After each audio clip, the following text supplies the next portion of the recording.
جنت اور جہنم کے درمیان بیٹھا ہوا انسان، کیفیت کیا ہے؟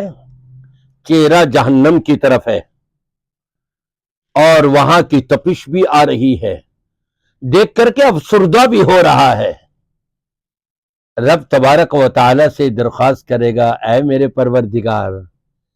مجھے اس چیز سے نکال دے، یہ مجھ سے برداشت نہیں ہو رہا، یہاں سے مجھے تو ہٹا دے۔ رب تبارک و تعالی سے دعا کرتا رہے گا، رب فرمائے گا، اے میرے بندے اگر میں تیری مانگ پوری کر دوں تو اس کے بعد دوسرا سوال تو نہیں کرے گا؟ کہے گا نہیں یا اللہ تیری عزت کی قسم دوسرا پھر کوئی سوال نہیں کروں گا۔ رب تبارک و تعالی اس کا چہرہ پھیر کر کے جنت کی طرف کر دے گا، جنت کی طرف منہ ہو گیا، کچھ عرصے خاموش رہے گا، پھر دل میں تڑپ اور چاہت ہوگی جنت کی، کہے گا پروردگار مجھے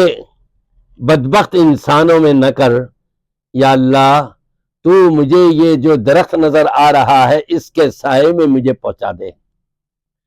دعا کرتا رہے گا، رب تبارک و تعالیٰ فرمائے گا میرے بندے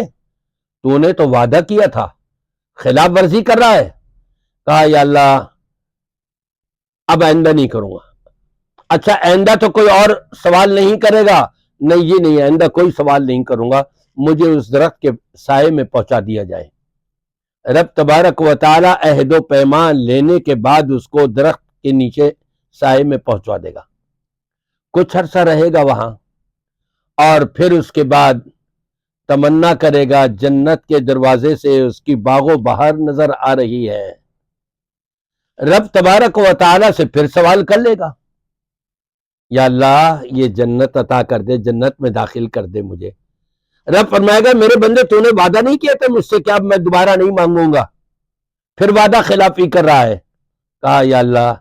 مجھے بدبخت انسانوں میں نہ کر، یا اللہ مجھے معاف کر دے، اور مجھے تو جنت کے قریب بھی پہنچ جائے گا دروازے تک، پھر بھی سوال کرے گا، اور رب یہی فرماتا رہے گا یہاں تک کہ اس کو جنت میں رب العالمین داخل کرے گا، رب مسکرا دے گا، اللہ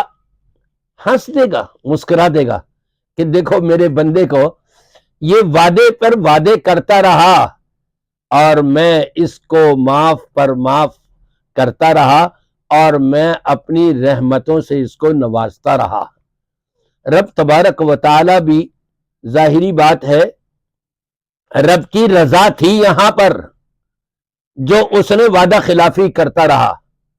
وعدہ خلافی پر وعدہ خلافی کرتا رہا، وہ بھی رب سے ڈائریکٹ مانگتے ہوئے، اور رب جب اس پر یہ قید لگا دے کوئی اور تو سوال نہیں کرے گا، کہاں جی نہیں کروں گا تیری عزت کی قسم،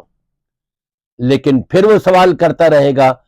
رب کی مرضی ہی ایسی تھی کہ یہ کرتا رہے اور میں اس کو جنت میں پہنچا دوں۔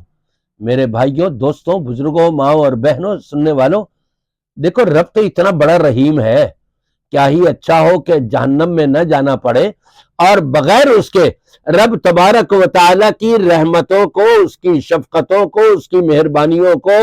اس کی عنایتوں سے اپنے دامن اور جھولیاں یہی دنیا میں بھر لیں، تاکہ ڈائریکٹ جنت نصیب ہو جائے اور جہنم کا منہ نہ دیکھنا پڑے۔